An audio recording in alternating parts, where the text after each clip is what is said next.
का 25 दिन के अंदर आप वोटर्स बना लें, डोर टू डोर जाएं, और यही नहीं, ऐसे ऐसे डॉक्यूमेंट्स मांगे गए हैं जो गरीबों के पास होंगे ही नहीं। अभी हम काफ़ी डिटेल में एक एक करके है अपनी बात को हम रखेंगे, और सवाल जो है हम लोग इलेक्शन कमीशन से पूछना चाहते हैं, और आने वाले समय में हम लोगों का एक डेलीगेशन भी जो है इलेक्शन कमीशन जाएगा। बात स्पष्ट है, नीतीश जी, मोदी जी डरे हुए हैं। वो बिहार के हार को देखते हुए नीतीश जी दिल्ली जाते हैं और वो चाहते हैं कि गरीबों का वोटर लिस्ट से नाम जो है कट जाए। यानी लोकतंत्र में गरीबों को सबसे महत्वपूर्ण अधिकार जो अगर मिला है तो वो वोट का मिला है।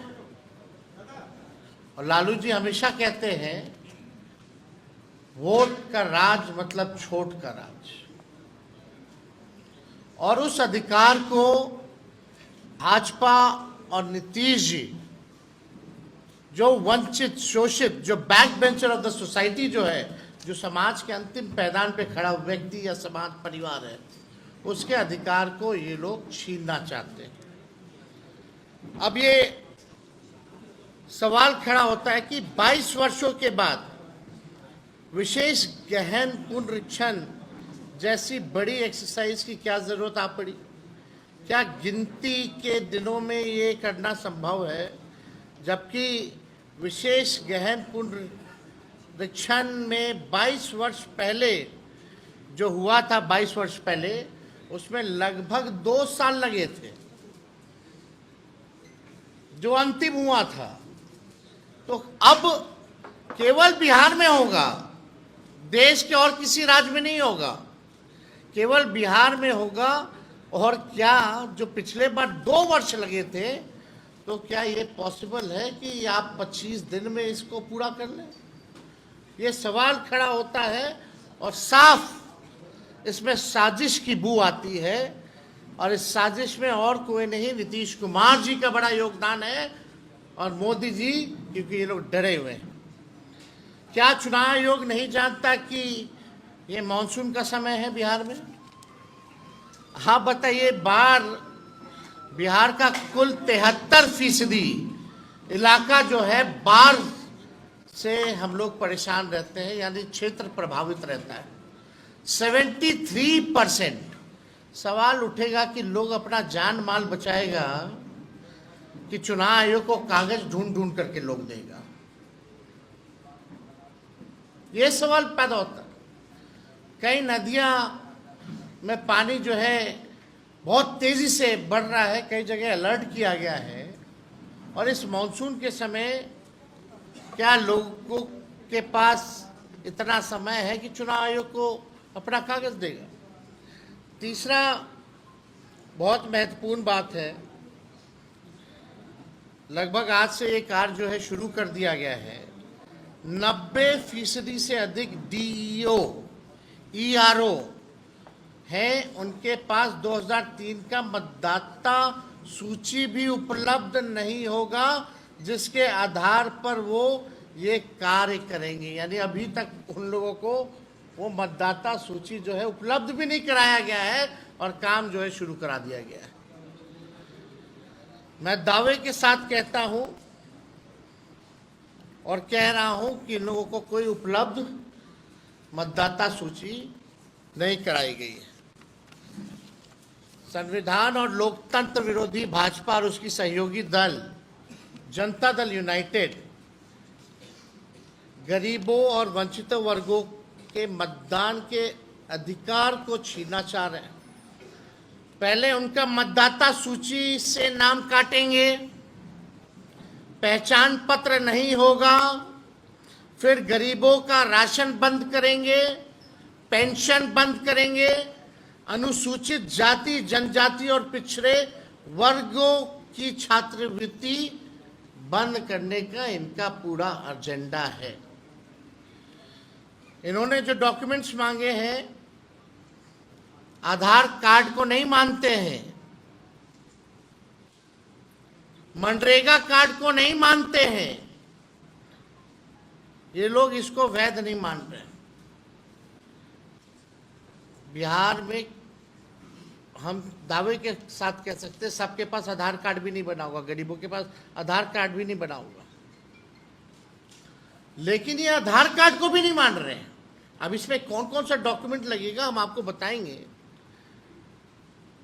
लेकिन आप बताइए, कुछ दिन पहले ही चुनाव आयोग का एक एक्सरसाइज था कि वोटर लिस्ट और आधार कार्ड को लिंक किया जाए ताकि डुप्लीकेसी ना हो।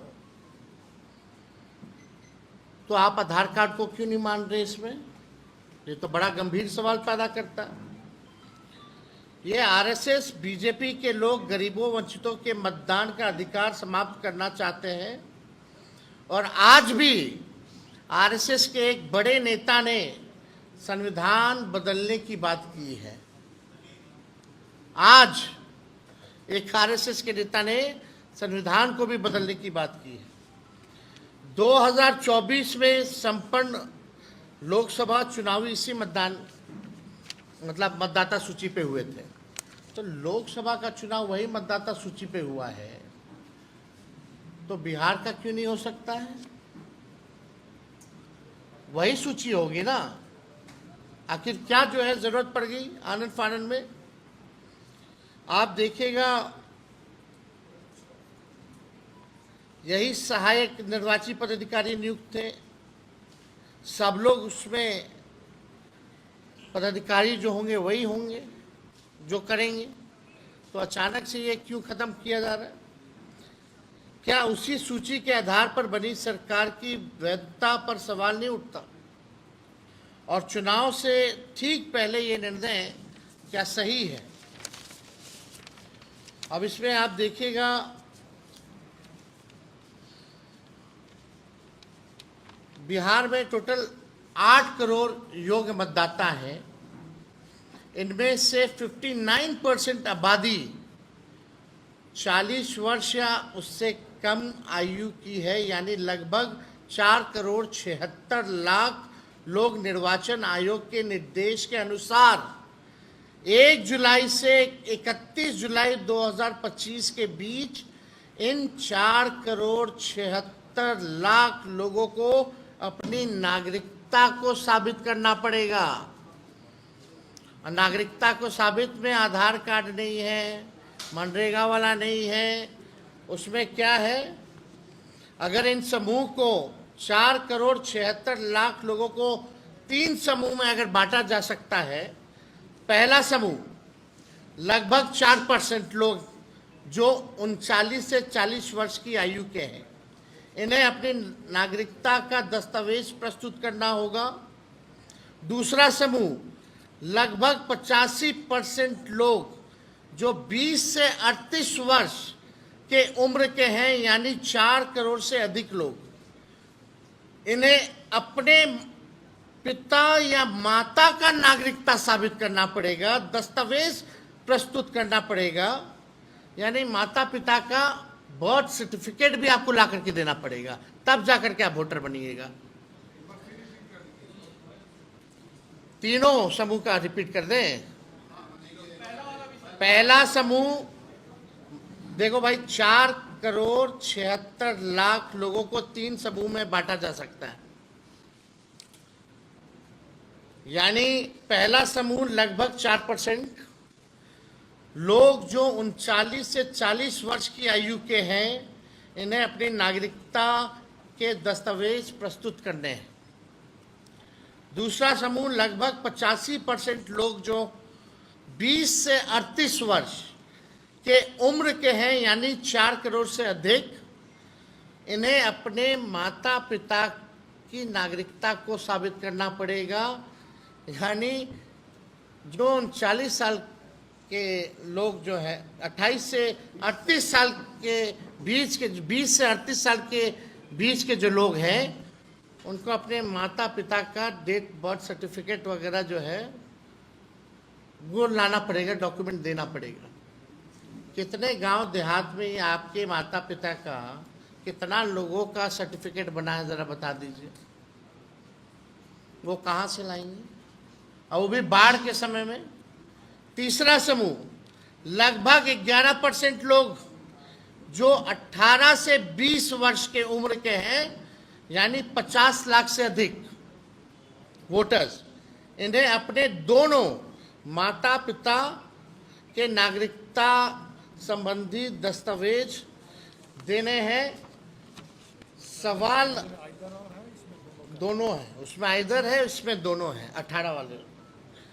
सवाल यह है कि क्या बिहार के आम नागरिक निर्वाचन आयोग द्वारा माने अपने माता, लेकिन ये बात तो है कि बिहार के लोग अलर्ट हैं।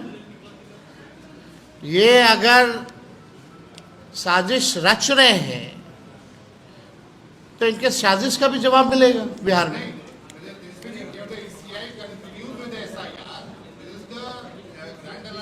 नहीं, आप बस हमारे कदम के बारे में पूछिएगा क्या है। हम बोल रहे हैं कि हम लोग पहले एक बार अपनी बात को रखेंगे, फिर अपने कदम को बताएंगे।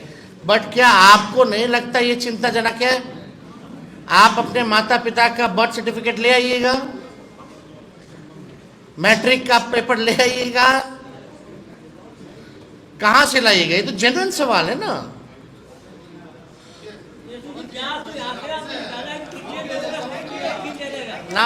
Last question. अरे हम तो बता ही दिए।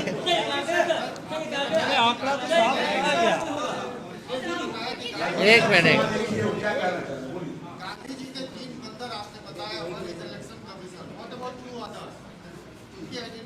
They are the election commissioners, 3 election commissioners.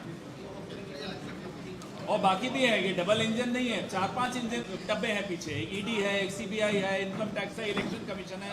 तो ये 6 डब्बों की चल रही है सरकार। Thank you.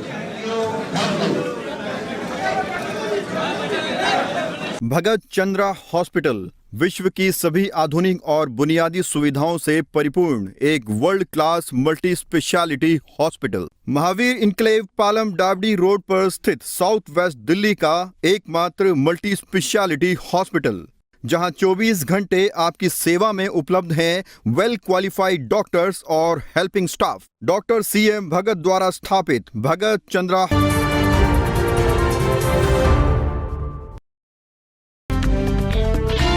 खबरों से खबरदार रहने के लिए चैनल को सब्सक्राइब करें और प्रेस करें बेल आइकन।